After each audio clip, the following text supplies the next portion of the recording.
이번 2월 달에 우리가 묵상할 말씀은 가나 혼인 잔치, 아까 읽어주신 본문 요한복음 2장 1절로 11절입니다. 이 말씀이 기록한 연대는 AD 70년에서 90년 그 사이에요. 그래서 로마의 그 티투스 황제가 예루살렘을 아주 쑥대밭으로 만들었을 때 절망과 좌절 속에서 이 가나 혼인 잔치에 대한 이 사건이 거기 등장을 하면서 이것은 많은 그 예수님의 오실 재림을 대기하고, 그리고 이런 어려움 속에서도 큰 위로를 받으시오 하는 그런 내용으로, 그런 목적으로 이것이 기록이 됐어요. 그리고 한편으로는 예수님이 공생애를 처음 시작할 때의 사건이에요. 처음으로 기적을 베푸신 사건인데, 특히 요한복음은 기적이라는 표현보다는 표적이라는 표현이 많이 있어요. 이 표적이라는 거는 표시판이에요. 이런 어떤 사건이 있었는데 그 사건은 누구를 향한 표시판인가? 이걸 알려주기 위해서 8가지의 기적이 일어났죠. 우리 한번 여러분 성경 뮤트를 다 해제하시고 한번 쭉 생각나는 대로 말씀해 보세요. 요한복음에 나타나는 기적. 첫 번째로. 가나 혼인잔치. 네, 오늘 시작하는 거죠. 네, 네네. 네, 이 답이 다 나와 있어요. 그리고 그다음에 두 번째로는. 두 번째, 예? 생각나는 대로 순서대로 안 해도 괜찮아요. 생각나는 대로. 나사렛 살리는 사건. 나사렛? 나사로. 나사로를 살린 사건. 예. 나사로 예, 살린 사건. 예, 그건 제일 끝에 나오죠. 예, 그 예, 다음에 예. 베데스다 연못, 베데스다 연못에, 베데스다. 네, 예, 오래된 병, 베데스다의 뭐죠? 올해 38회 된 병자. 예, 예. 예, 연못과 38년 된 환자. 네. 그 다음에 오병이어 사건. 네, 오병이요. 그 다음에 예수님이 바다로 걸어오신 사건. 예, 물 위를 걸어준 거. 네. 그 다음에 날부터 태어난 맹인을 고치신 거. 예, 석영 맹인 고준 거. 이건 뭐 다 교과서에 다 보여줘가면서 오픈 시험이지요.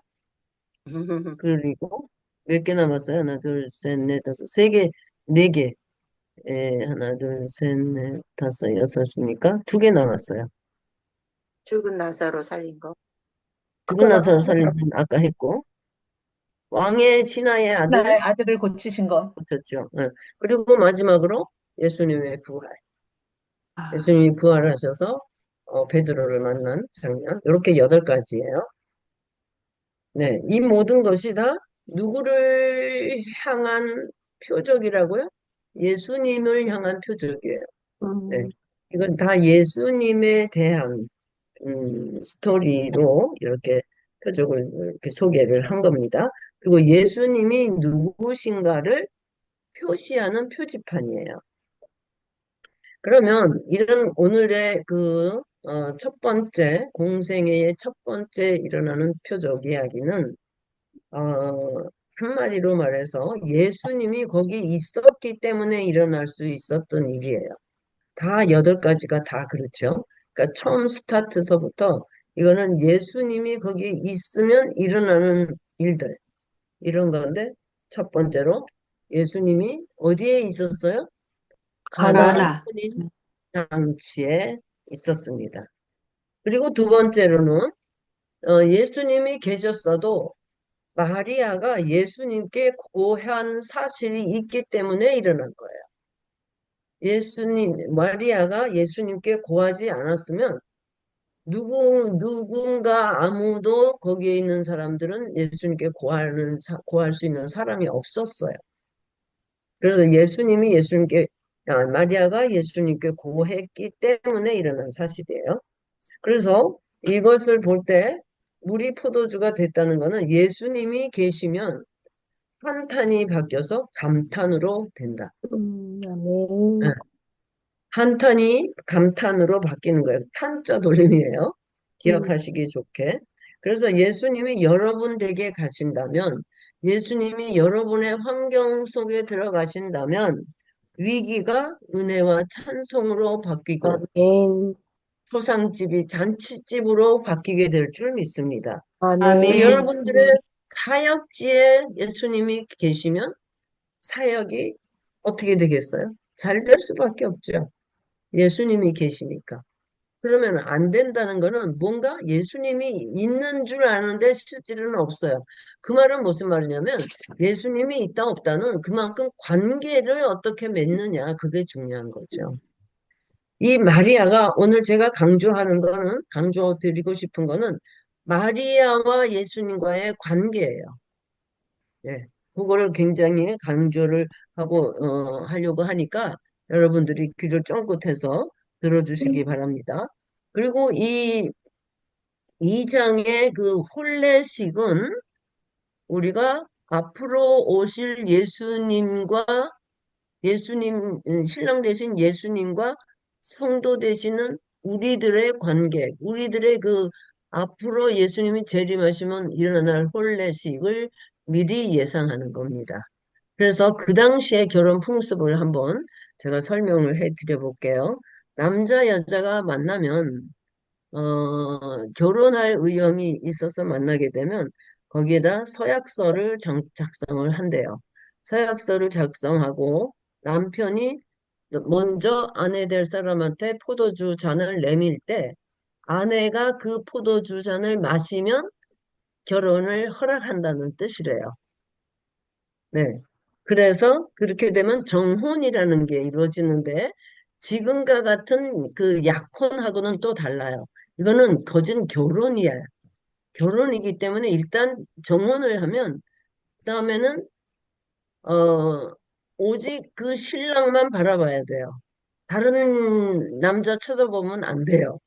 근데 지금은 요즘 뭐 약혼하고 뭐 결혼을 해도 뭐 엉망진창이잖아요. 근데 그때 당시에는 그런 풍습이 있었어요.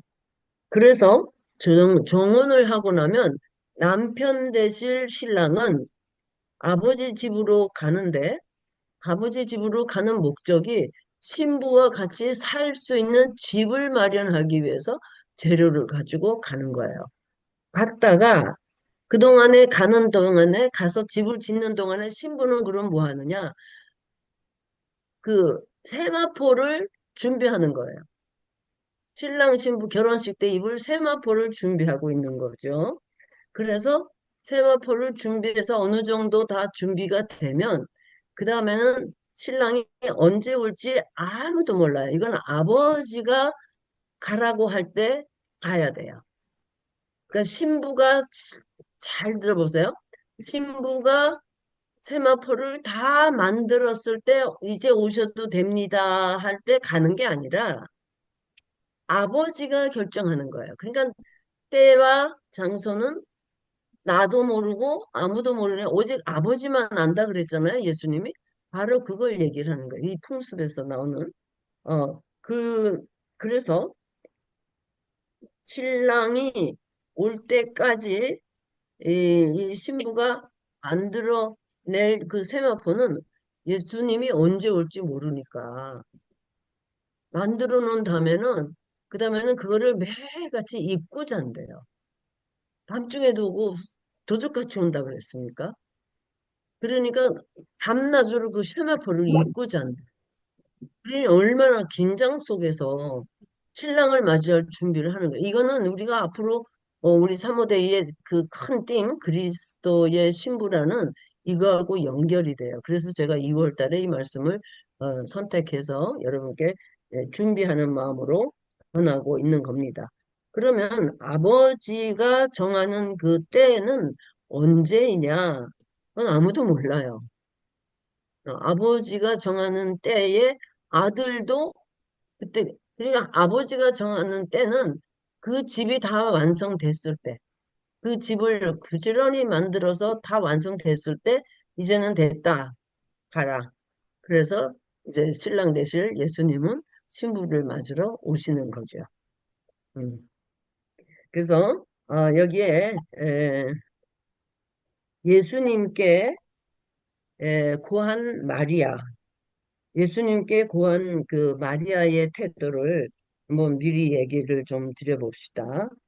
그 어, 마리아는 포도주 떨어진 상태를 제일 먼저 발견했어요. 여러분, 영적 그 포도주가 여러분에게 떨어졌을 때를 여러분 자신들이 모를 때가 있어요.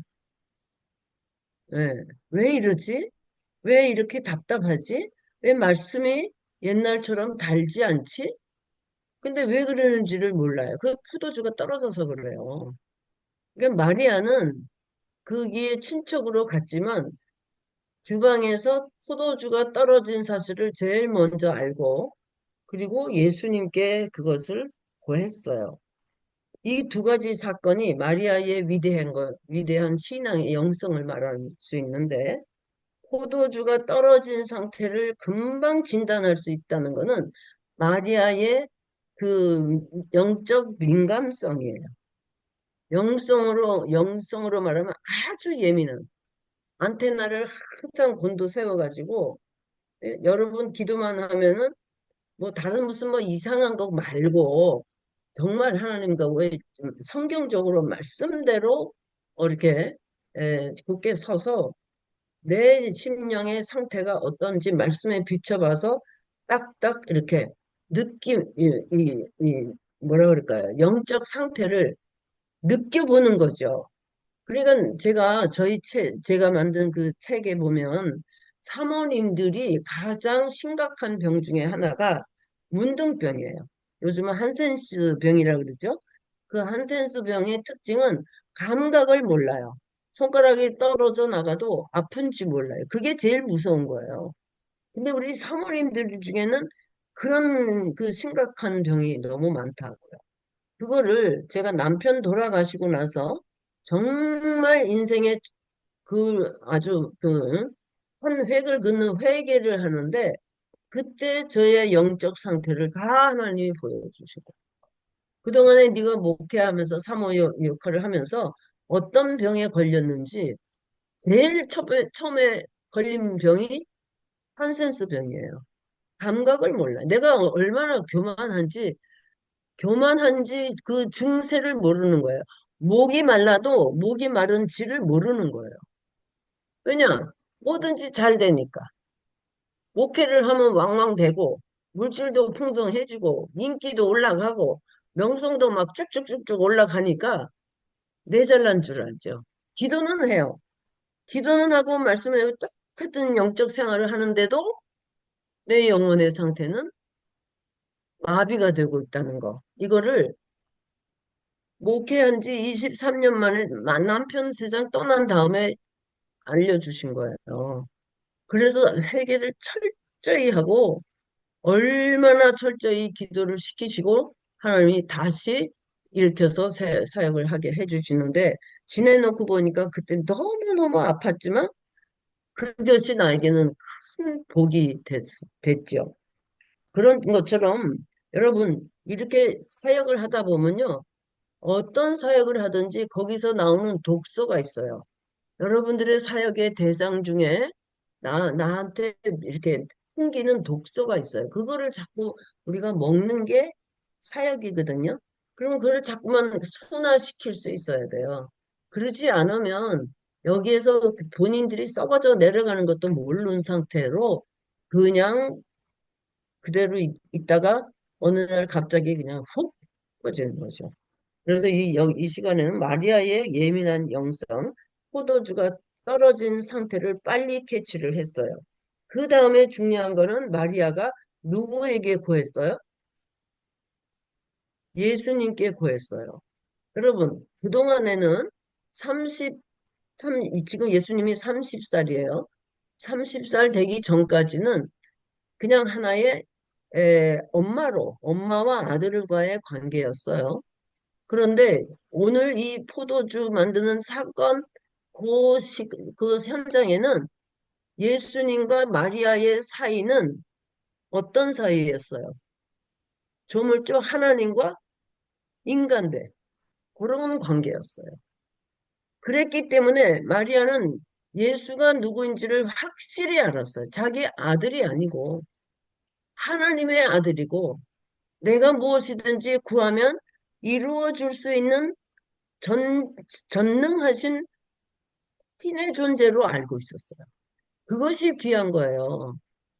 천주교에서 너무 마리아를 우상시했기 때문에 우리 개신교에서는 막 그거를 저기 하지만 사실은 마리아처럼 신앙이 좋은 분이 여성으로서는 없다고 생각해요.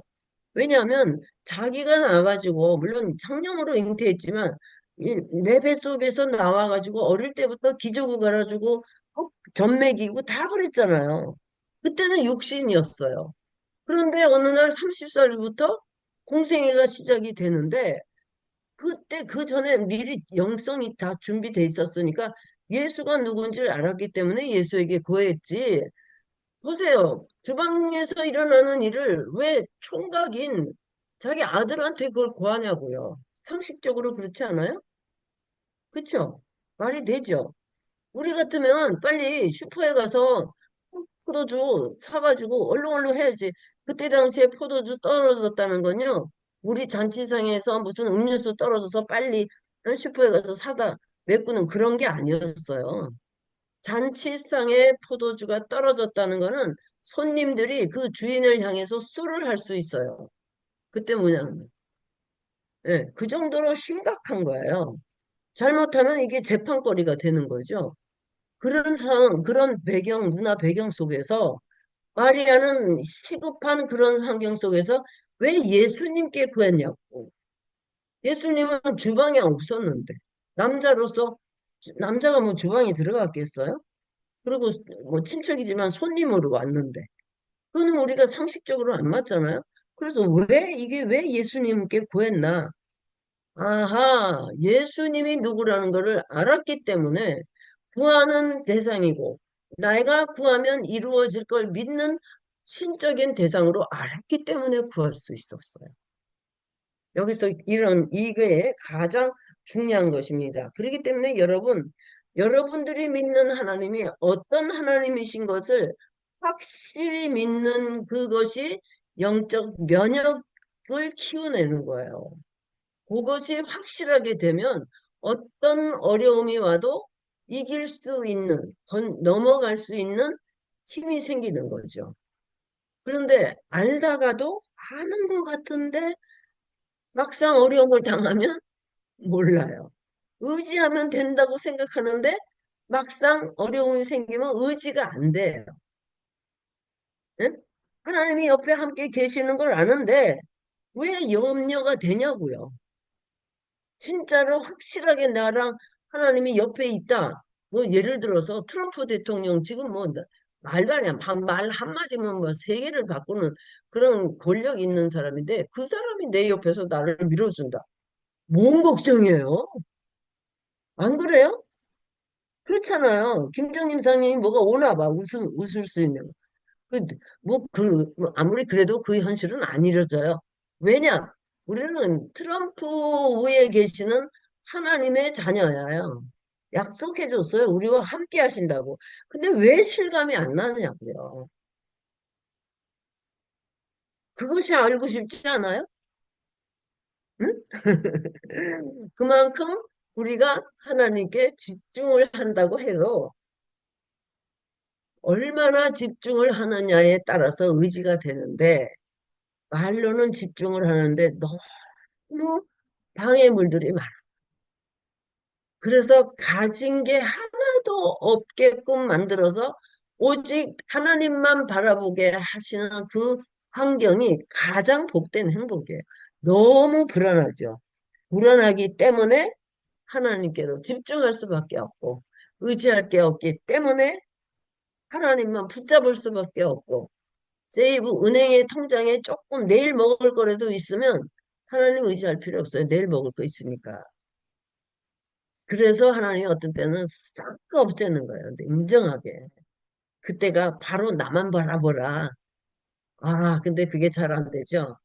그러니까 계속 이렇게 말씀을 듣고 말씀 묵상을 하면서 계속 연습을 하다 보면 어느 날 딱 하나님하고 클릭이 되는 거죠.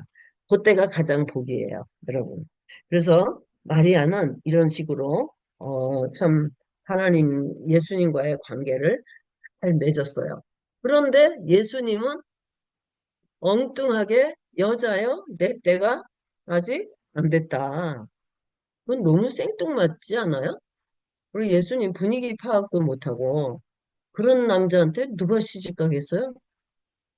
그래서 예수님은 시집 장가도 안 가고 그냥 십자가에 돌아가셨지만 인간적으로 생각을 한다면 정말 생뚱맞잖아요. 여자 분위기 파악. 그때 당시엔 포도주 그래서 그냥 말만 하면 그냥 포도주 만들 텐데 마리아는 포도주 때문에 예수님께 부르짖었지만 예수님은 엉뚱하게 여자여, 여기서 여자여는 부인이여 하고 높이는 말이에요. 예, 부인이요. 그래서 여러분들의 남편이 다른 사람한테 소개할 때 우리 부인이에요, 우리 사모예요. 그런 거는 자기를 높이는 거예요. 우리 아내예요, 우리 집사람이에요, 우리 안사람이에요. 이렇게 얘기해야지. 우리 부인이에요. 부인은 굉장히 높인 말이거든요. 근데 자기 아내를 그렇게 높이는 거예요. 그리고 우리 사모예요. 사모란 스승의 어머니라는 뜻인데 우리 교인들이 우리를 불러주는 거지. 내가 사모예요. 근데 그게 너무 보통화돼서 제가 여기서 사모 교실을 할 때는 첫 대 시간에 그 호칭부터 바꿔줘요. 사모라고 인사를 하지 않게 해요. 누구누구의 아내 누굽니다. 이렇게 얘기해요. 그리고 혹시 아이 이름을 대든가 아니면 자기 이름을 그냥 대든가. 그래서 저는 제가 자신이 황순원 사모예요 이런 적이 없어요. 그냥 황순원이에요. 그걸로 끝나요. 그 남편이 뭐 목사면 타달로 사모라는 건 말이 내가 말을 안 해도 되는 거잖아요. 네. 그런 식으로 여기에선 여자여 하는 거는 굉장히 높인 말이에요. 그리고 내 때가 아직 안 되었다. 이 말은 무슨 말이에요? 여러분 때를 어떻게 생각하십니까? 한 번 더 질문을 드릴게요. 네. 내 때가 안 됐다는 건 어떤 뜻일까요? 무슨 때가 안 됐어요? 밥 먹을 때가? 응? 하나님이 원하시는 때, 하나님이 원하시는 때. 네. 이적을 나타낼 때, 이적, 네. 표적. 그러니까 사역을 네. 해야 될 때. 네. 그다음 또 다른 거? 다른 분들? 하나님이 원하시는 거. 또 공생의 사역을 시작하는데 공생의 시작을. 근데 그건 내 때가 아직 안 되었다. 그럼 공생의 시작을 할 때가 아직 안 됐다. 그 말인가요? 그래요. 그리고 현정희 사모님은 지금 오고 가는 길이고 김정림 사모님은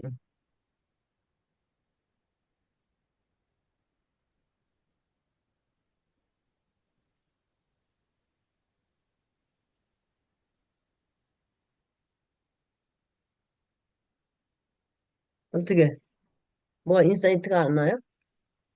김정림 사모님. 네.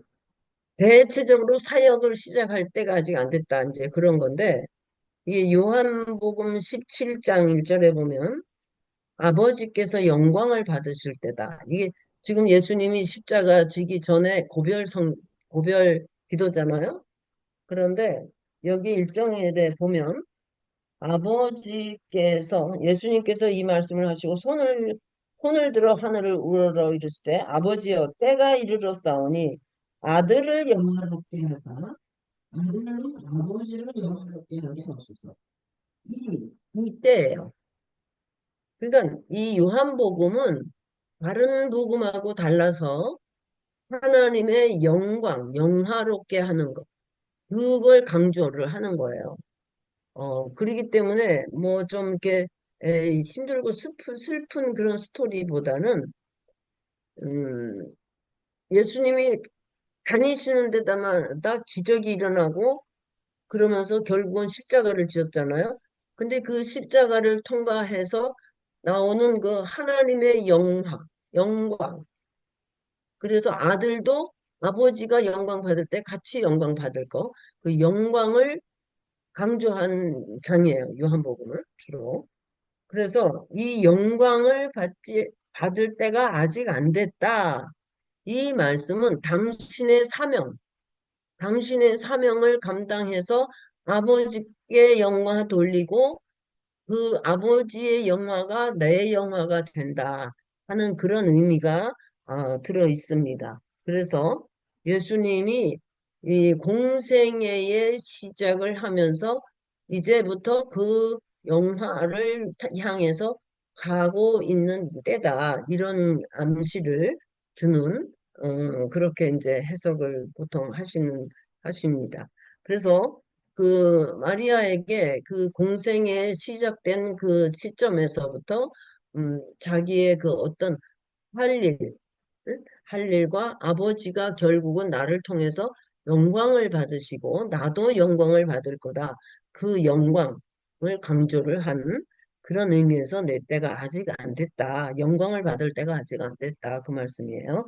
그리고 나서 마리아가 그거를 알아들었으니까 하인들에게 어떤 명령을 했느냐 하면 저 예수가 시키는 대로 뭐든지 무조건 따지지도 말고 묻지도 말고 순종해라 그랬어요.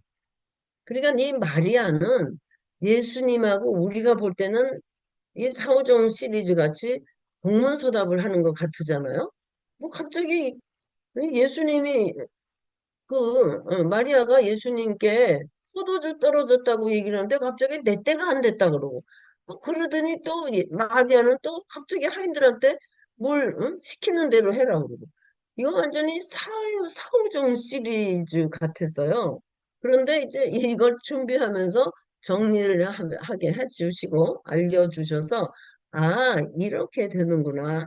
그러니까 예수님과 마리아의 관계를 지금 알아나가는 그런 관계를 하나씩 하나씩 소개를 하는 거예요. 그 증거로 하인들에게 명령하기를 뭐든지 해라. 그랬을 때, 이 하인들이 허드렛 물을 가득 채웠잖아요. 가득, 예수님의 허드렛 물을 가득 채우라 그랬잖아요. 채우고 나서도 거기서 예수님이 그 항아리에 있는 물을 떠서 포도주가 됐나 안 됐나 시험하고 그리고 갖다 줘라가 아니라 그냥 갖다 줘라 그랬어요.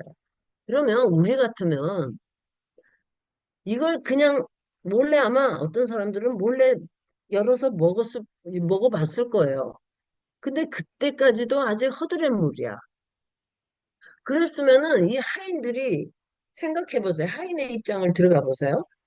이 허드렛물 발 씻는 물을 손님상에다가 올렸을 때 그냥 포도주가 될 줄 생각도 안 한 상태에서 얼마나 불안했겠어요.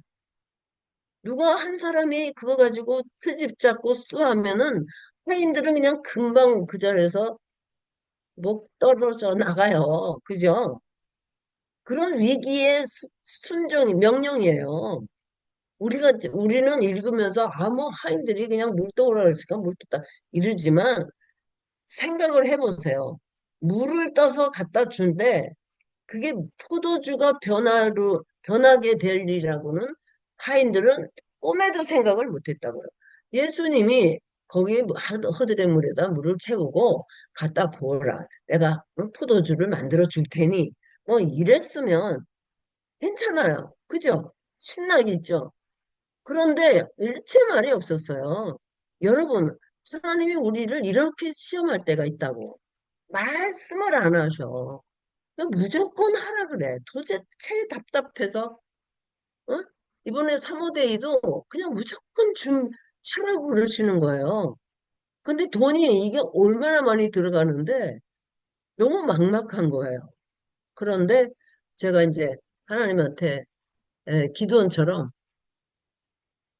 하나님, 이게 하나님이 원하는 거면 사인을 보내주세요. 그래가지고 여기, 어, 앵콜 웨딩을 달라스에서는 하거든요. 이제 아마 한국에서도 하게 될 날이 올 거예요. 그래서 면사포, 여기까지 오는 면사포가 필요한데, 그거 좀 누가 보내주세요. 누굴 통해서. 그러면 내가 하는 걸로 알고 할게요. 그랬더니요, LA에 있는 저희가 목회하던 그 교회 전도사님이 웨딩드레스 비즈니스를 하신 분이야. 그래가지고 내가 얘기를 했더니 20개를 몇 개 필요하냐 그래서 20개를 할때 20개 딱 보내주겠대. 아, 그러면요, 부케까지 보내주세요. 그랬더니 부케를 지금 만들고 있대요. 아이, 그러면요, 또 한 가지. 남편 신랑들, 여기 주머니에다 꽂는 코사지, 그것도 그거는 당연히 붙어 오는 거래요. 그래서 하나님이 하라는, 그래, 하나님이, 야, 이제 됐냐? 뭐 또 요구하냐? 남은 필요한 돈은 내가 다 알아서 보내줄게. 그렇게 말씀을 하셔서 신나게 이제 시작을 했는데, 막상 시작을 해놓으니까 이게 장난 아니에요. 그리고 뭐든지 물가가 오르고 후원자들이 다 조건들이 달라졌어요. 그런데요, 하나님, 여러분, 하나님은 내가 미처 생각지도 못하는 데서 그냥 후원이 들어오고 있는 거죠. 그럴 때마다 내가 누군지 아니? 그거예요. 넌 내가 누군지 알고 계속 하나님 사람들한테 전파하지만 매번 행사할 때마다 매번 두려워요. 그런데 그럴 때마다 하나님은 꼭 약속을 지키죠. 해놓고 보면 장난 아니게 이거는 황순원 사모가 도저히 할 수 없는 거다. 그래 하나님이 영광 받으시잖아요. 그래서 저를 이렇게 약하게 만드셨나 봐. 내가 뭐 씩씩하게 돈도 많고 뭐 그냥 집도 몇 채 갖고 있고 뭐 자가용도 뭐 인류 그거 타고 다니면서 막 돈이 왕왕 들어오고 그러면은 어우 저 황순원 사모님 돈이 많으니까 저렇게 한다 그러지만 우리요 방 하나에서 살아요 지금. 응? 방 하나 한 칸에서 살아요. 그리고 우리가 제가 녹화를 하고 있으면 우리 목사님은 거실에서 그냥 기다리고 계셔야 돼요. 그런 상황에서도 하나님은 이렇게 뭐든지 예, 하라고 그래서 그저 순종만 하면은 어디서 그렇게 일을 여러분들 많이 경험해 보셨잖아요. 그런 하나님이 있었잖아요. 그런데 여러분 그렇다 그래서 믿음이 조금씩 조금씩 자라지만요. 하나님은 자랄수록 더 큰 거를 또 요구해요. 더 큰 거를 요구해서 또 불안하게 돼. 예. 그러나 또 거기서 또 넘어갈 수 있게 해주시고. 그러니까 여기서 이제 이 그 신하들의 신앙도 굉장히 멋있는 신앙이에요. 그래서 물로 포도주를 만들었다. 이거는 이 하인들의 그 무조건 우리가 주인이 누구인지를 아는 하인들의 자세. 이게 우리 신앙인들의 자세인데, 이해를 하고 확실한 증거를 가진 다음에 순종하려고 그러잖아요. 내가 순종하면 하나님이 뭐를 준다는 거 확실하게 나한테 좀 보여주세요. 그러면 순종할게요. 그거잖아요. 그런데 이 하인들은 그냥 무조건 순종했어요. 그러고 나서 그, 응? 그 잔치상에 올라가니까 먹어본 사람들이 말을 하는 거야. 이거 처음보다 더 맛있네? 이 왜, 어디서 이걸 이렇게 만들었지? 어디서 구했지? 아무도 몰라요. 그런데 누가 알아요? 누가 알아요? 물 떠온 하인들은 알더라. 응? 물 떠온 하인들은 알더라. 이건 뭐예요? 순종해본 사람이 알더라. 그래서 저는 여기서 이 말을 옛날에 우리 여러분들 아실 거예요. 어, 맛을 봐야 맛을 알지 샘표 간장. 그 간장 광고에 있죠. 맛을 봐야 맛을 알지. 응? 하나님의 맛을 봐야 그 맛을 알아요. 순종해본 사람은 그 맛을 알아요. 호랑이를 본 사람이 말하는 거하고 호랑이 그림만 보고 들었던 사람이 말하는 거하고 다르잖아요. 예. 그리고 내가 김치 맛을 먹어본 사람이 뭐 짜다 싱겁다 알 수 있지. 그것도 맛보지도 않고 아이고 그런 거 같아. 짠 거 같아. 뭐 확신이 없는 거예요. 복음도 왜 강하게 전할 수 없느냐? 내가 복음의 맛을 못 봤기 때문에 그래요. 순종을 해보지 않았기 때문에 순종하는 그 다음에 오는 그것을 예. 근데 여러분들은 뭐 순종을 많이 해 오신 줄 압니다. 그래서 여기까지 오셨죠. 이 방에 들어오시는 분들은 그 샘표 간장 맛을 다 보고 오신 분들이라고 생각을 해요. 네. 근데 이제 요즘은 간장들이 또 많은 종류가 있잖아요. 뭐 까나리 액젓도 있고 뭐 하선정 액젓도 있고 그런 거 다 먹어봐야 알잖아요. 응. 그런 것처럼 이 물떠온 하인들은 알더라. 저는 이 물떠온 하인들만 알더라 하는 그 말씀은 굉장히 신나는 말씀이에요. 사역을 해보면 그 사역의 맛을 알고 사모님들을 사랑해보면 그 사랑의 맛을 알고 어, 그 사랑에는 고통이 따라요. 수고가 따라요. 그렇지만 그 수고의 대가로 하나님이 주시는 그 희열과 그 감격과 그 기쁨은 해본 사람밖에는 몰라요. 그래서 시작할 때는 좀 미련한 것 같지만 하나님께서는 반드시 그런 기쁨을 우리에게 주실 줄 믿습니다. 그래서 여기에서 순종한 하인들 그리고 물이 변해서 포도주 된 이 사실 이거는 예수님 자신의 그 사명을 나타내는 표적이에요. 물이 변해서 포도주 되는 거는 그래서 참그 어떤 그 아이가 어린 아이가 엄마랑 교회를 갔대요. 예배당을 갔대요. 그래서 엄마가 이제 기도하는 동안에 이 아이가 교회당은 처음 와봤기 때문에 엄마를 깨우면서 엄마 저기에 더하기 표가 있네. 십자가를 더하기 표로 생각을 했어요. 그래서 어? 엄마가 보더니 한 번도 더하기 표라는 걸 생각을 못 해봤어요. 예수님이 십자가만 생각했지.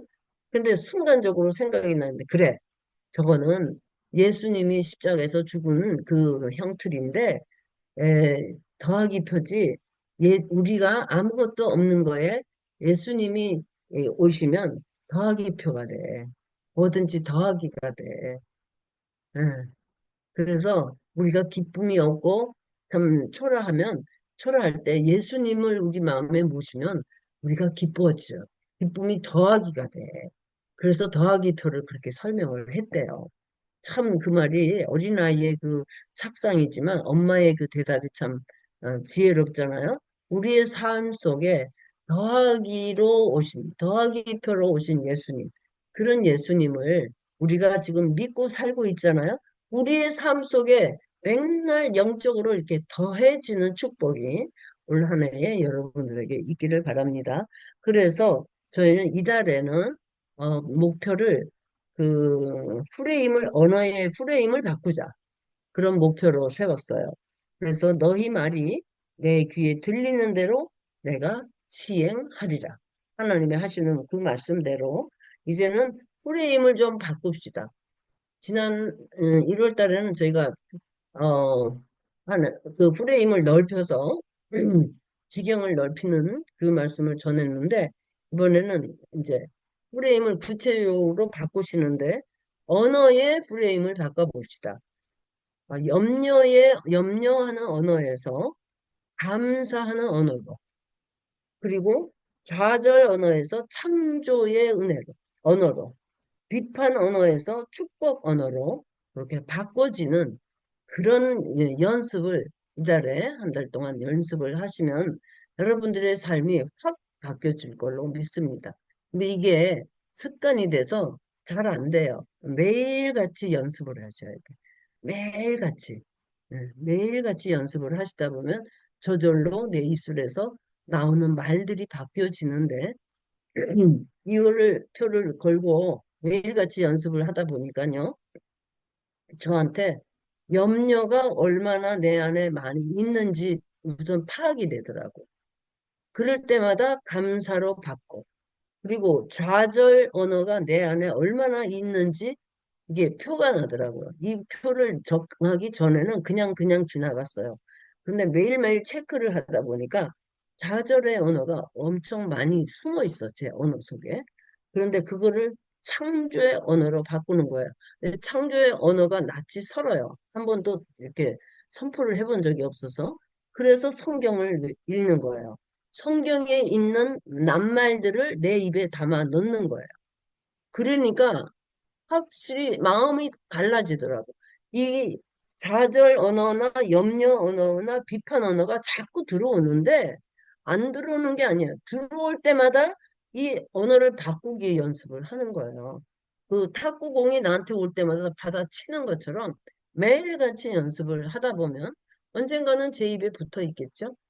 네, 그렇게 될 걸로 믿고 이 표를 정했습니다. 여러분들도 이달 한 달 동안은 기억하시고 그거를 매일매일 연습을 하시면 좋겠습니다. 그래서 여러분들의 그 언어의 프레임이 어느 날 확 바뀌어져서 나도 모르는 사이에 만나는 사람들한테 내가 사용하는 언어가 그 사람들에게 영향을 끼쳐지고, 네.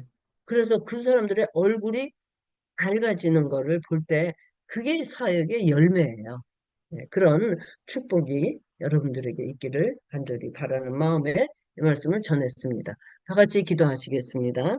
우리 통성으로 말씀을 기억하시면서 마리아의 신앙과 또 우리 예수님과 마리아의 관계 그리고 하인들의 그 순종할 수 있었던 믿음 이거를 생각하면서 이달의 언어의 프레임을 어떻게 바꾸겠습니다 하고 다짐하는 그런 기도를 다 같이 하겠습니다.